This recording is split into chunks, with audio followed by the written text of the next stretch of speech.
So hello friends, जैसे कि आज का टॉपिक रहेगा आपका तटीय मैदान एवं द्वीप। इसके बारे में हम समझेंगे। जैसे कि हालांकि आप इससे पहले वाले वीडियो आप देख चुके होंगे। अगर नहीं देखे हो तो आप पहले वाले वीडियो देख सकते हो। वहाँ पे आपको ईस्टर्न घाट एवं वेस्टर्न घाट बताया गया है। वहाँ पे आप समझ जाओगे। उसके बाद उसका नेक्स्ट टॉपिक है तटीय मैदान एवं द्वीप। हालांकि ये एक तरह का जो आपका PDF नोट्स है उसको मैं समझा रहा हूँ। आप उसे नोट वहाँ पे जाके आप व्हाट्सएप ग्रुप इधर टाइम टेबल IQ नाम से ग्रुप है, वहाँ पे ज्वाइन होके वहाँ पे आप PDF नोट्स डाउनलोड कर लेना और उसके बाद निकलवा लेना। आपको डेली 10 पेज रिवाइज करना है और उससे ज़्यादा हो तो बहुत बेटर है।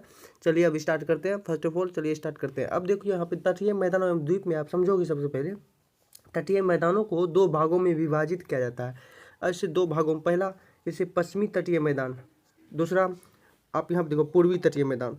जैसे कि हमने पढ़ा था इससे पहले ईस्टर्न घाट एंड वेस्टर्न घाट के बारे में, यानी कि पूर्वी घाट और पश्चिमी घाट के बारे में पढ़ा था। उसी तरह यहाँ पे देखिए पूर्वी तटीय मैदान हो गया, उसी तरह पश्चिमी तटीय मैदान। तो पहले हम पढ़ लेते हैं पश्चिमी तटीय मैदान के बारे में। अब देखो इसका क्या क्या विशेषता है। अब यहाँ पे समझोगे आप कि इस मैदान जो है, इस मैदान का विस्तार सूरत से कन्याकुमारी, यहाँ पे देखना खंभात, यहाँ पे याद करके समझ लेना, मतलब कि अच्छे से समझना, यहाँ पे इमेजिन कर लेना।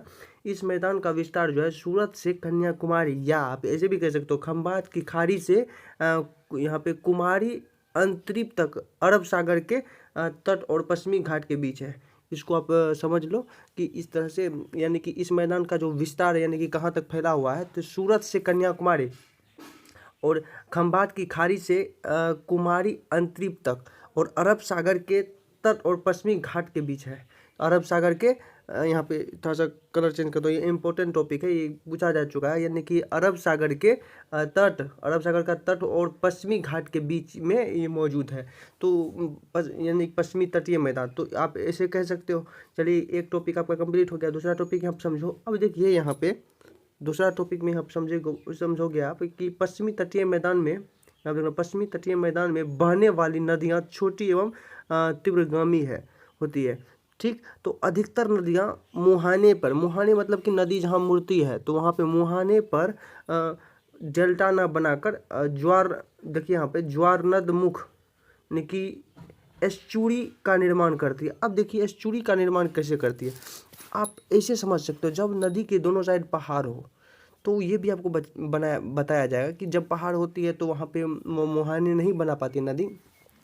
जब मान के चलो कि कोई नदी ले लेते हैं, जैसे इस तरह से नदी एस घाट इस तरह से बनाते हुए अपना एस शेप में चलती है, तो जो मुहाने जहाँ पे नदी मुड़ती है, जिस तरह से, जैसे कि यहाँ से मिट्टी काटते मुहाने पे वो जो मिट्टी जो जमा करती है, यानी कि आप कह सकते हैं जो नदी है, छोटी नदी, तो डेल्टा, वहाँ पे डेल्टा ना बना कर, वहाँ पे जो मतलब मिट्टी को जमा ना करके वो एस्चुरी का निर्माण करती है। एस्चुरी मतलब कि जाके मतलब कि समुद्र में जो कचरा उचरा है सब वहाँ पे फेंक देता है, जितना भी है, तो उसे हम कहते हैं एस्चुरी।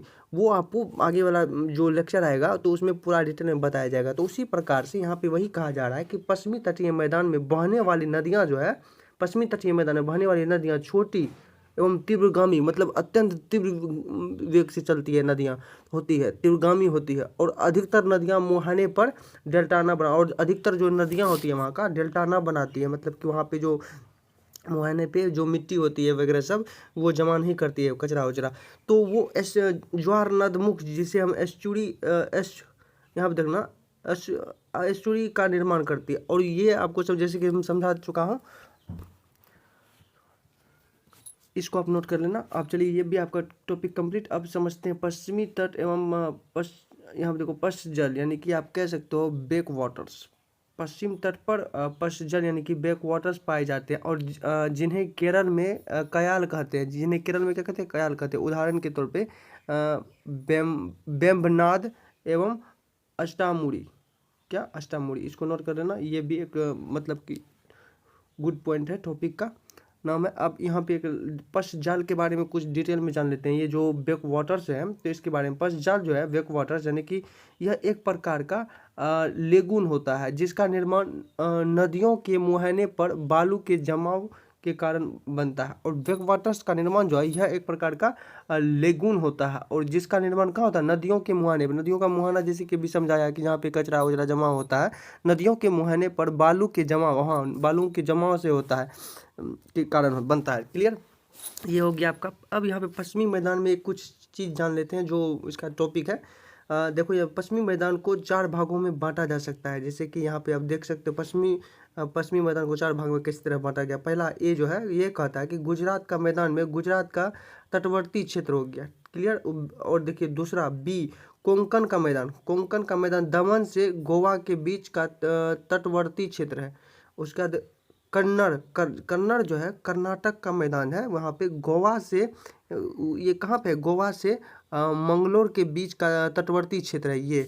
तो ये आपका बी हो गया, सी हो गया। अब डी देखिए, लास्ट जो चौथा पॉइंट है, यहाँ पे बोल रहा है मालाबार का मैदान जो है मंगलोर से कन्याकुमारी के बीच का तटवर्ती क्षेत्र। क्लियर, ये एज इट इज आपको, आई होप ये आपको समझ में आ चुका होगा।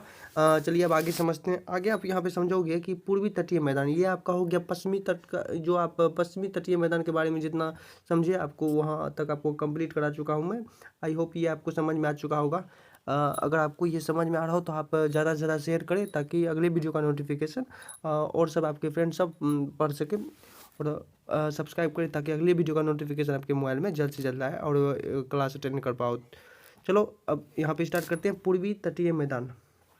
पूर्वी तटीय मैदान में यहाँ देखो, यह मैदान का पूर्वी घाट एवं समुद्र, यहाँ देखो यह मैदान का पूर्वी घाट एवं समुद्री तट के बीच स्वर्णरेखा नदी से कन्याकुमारी तक फैला हुआ है।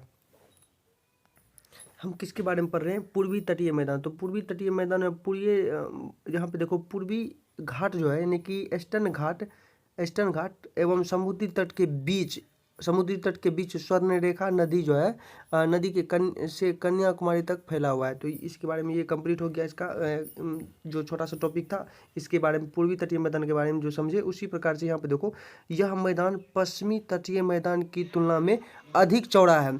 इसका मुख्य कारण है गोदावरी, कृष्ण एवं कावेरी जैसी नदियों द्वारा डेल्टा का निर्माण करना है। जैसे कि डेल्टा का निर्माण आपको समझा चुका कि डेल्टा का निर्माण नदी कहाँ करती है, अपने मुहाने पे करती है। ये भी एक टॉपिक है, आपको याद कर लेने हैं। चलिए ये हो गया आपको। चलिए अब आगे समझते हैं। तो पूर्वी तटीय मैदान में बंदरगाहों की संख्या जो है पश्चिमी तटीय मैदान की अपेक्षा कम है। इसको भी आप नोट करना। पूर्वी तटीय मैदान में बंदरगाहों की संख्या पश्चिमी तटीय मैदान की अपेक्षा में कम है, इसको नोट कर लेना। अब आगे देखो यहाँ, इसे महानदी एवं गोदावरी नदियों के बीच उत्तरी सरकार तट जैसे तथा कृष्ण एवं कावेरी नदियों के बीच कोरोमंडल तट कहा जाता है। क्या कहता है, कोरोमंडल तट कहता है। इसे पूर्वी तटीय मैदान के बारे में पढ़ रहे हैं। तो इसे महानदी गोदावरी नदियों के बीच उत्तरी सरकार तट तथा कृष्ण एवं कावेरी नदियों के बीच कोरोमंडल तट कहा जाता है। चलिए ये हो गया आपका। अब यहाँ पे देखो, पूर्वी तटीय मैदान में गोदावरी और कृष्णा नदियों के डेल्टाई भाग में कोलेरू झील कहाँ पाया जाता है, आंध्र प्रदेश में अवस्थित है। यह एक डेल्टाई झील है। यह क्या है, एक डेल्टाई झील है, इसको भी नोट कर लेना। अब आगे समझो। तो पूर्वी तटीय मैदान में ही अन्य 2 झीलें हैं, जैसे चिल्का, ये कहाँ पाया जाता है, उड़ीसा में, एवं पुलिकट झील जो है ये आंध्र प्रदेश में पाया जाता है। पुलिकट झील एवं तमिलनाडु की सीमा पर है। कहाँ पे पुलिकट झील, कहाँ, तमिलनाडु की सीमा पर, आंध्र प्रदेश एवं तमिलनाडु की सीमा पर क्या है, पुलिकट झील। क्लियर, ये भी आपको समझ में आ चुका। आई होप ये आपको समझ में आ गया होगा। अवस्थित है ये दोनों जो है अनूप झील, जैसे कि ये देखो, ये दोनों अनूप झील है, यानी कि चिल्का झील भारत की सबसे बड़ी लेगून नमकीन झील है। लेगून नमकीन झील में चिल्का झील जो है सबसे बड़ी नमकीन झील है, चिल्का झील, इसे नोट कर लेना। चलिए ये भी आपका कंप्लीट हो गया। अब लास्ट देखो, यहाँ पे पूर्वी तटीय मैदान को सामान्यतः 3 उपभागों में विभक्त करते हैं। पूर्वी तटीय मैदान को सामान्यतः 3 उपभागों में विभक्त करते हैं। चलिए अब आगे, ये आपको इतना, आई होप ये इतना तक आपको कंप्लीट करा चुका हूँ मैं। अब आगे समझिए। आगे यहाँ पे समझोगे उसका जो अगला पॉइंट है, तो उसका नेक्स्ट पॉइंट यहाँ पे ये चले जाता है। जैसे कि ये पूर्वी तटीय मैदान को सामान्यतः 3 उपभागों में विभक्त करते हैं, ये नोट कर लेना आप प्रॉपर तरीके से। अब देखिए, पूर्वी तटीय मैदान को सामान्यतः 3 उपभागों में विभक्त करते हैं। चलिए कौन कौन, चलिए समझते हैं। सबसे पहले यहाँ पे देखो ABC, यानी कि 1 2 तीसरा। अब देखिए यहाँ पे आई ये समझोगे कि उत्कल एवं तटीय मैदान, उत्कल का तटीय मैदान, तो उत्कल का तटीय मैदान में यह गंगा के डेल्टा से, यहाँ देखिए गंगा के डेल्टा से कृष्णा के डेल्टा तक लगभग 400 किमी तक विस्तृत फैला हुआ है। क्लियर, ये आपको समझा चुका हूँ। अब बी यानी दूसरा समझिए, आंध्र प्रदेश या काकीनाडा का तटीय मैदान, आंध्र या काकीनाडा का तटीय मैदान। यहाँ यह समझना कि यह जो है बहरामपुर आंध्र प्रदेश से तटीय भाग में पुलिकट झील तक फैला हुआ है। तो इस तट पर जैसे कि विशाखापत्तनम का यहाँ पे समझना काकीनाडा एवं यहाँ पे देखना मुसलीपत्तनम प्रमुख बंदरगाह है। यहाँ मुसलीपत्तनम प्रमुख बंदरगाह। चलिए ये आई होप ये भी आपको समझा चुका हूँ मैं। अब यहाँ पे समझना तमिलनाडु या कोरोमंडल का तटीय मैदान, तमिलनाडु एवं कोरोमंडल का तटीय मैदान, यह जो है यह मैदान पुलिकिट झील से लेकर कुमारी अंतरीप तक लगभग 675 किमी तक फैला हुआ है। मतलब चारों तरफ से चारों तरफ से कहते हैं। यह मैदान जो पुलिकिट झील से लेकर कुमारी अंतरीप तक लगभग 675 किमी तक फैला हुआ है। तो जैसे चेन्नई, तुतीकोरन हो गया, उसके बाद यहाँ पे समझना नागपत्तनम हो गया, यहाँ के मुख्य बंदरगाह है नागपत्तनम।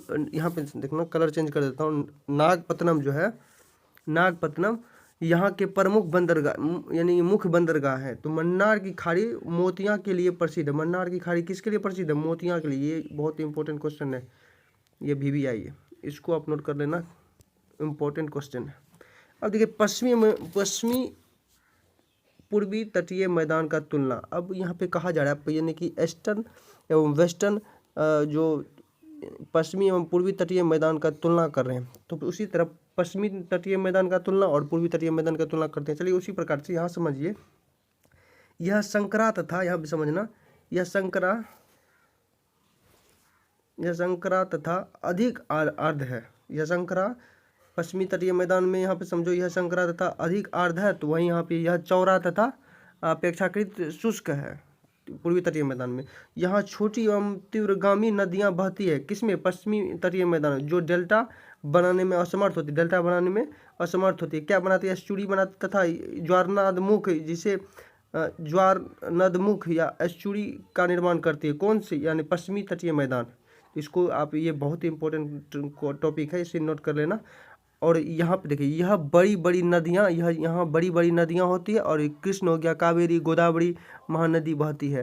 तो तथा बड़े बड़े डेल्टा का निर्माण करती है। कहाँ करती है डेल्टा के निर्माण? मुहाने पर। चलिए इस मैदान के दक्षिणी भाग में अनेक लेगून हैं।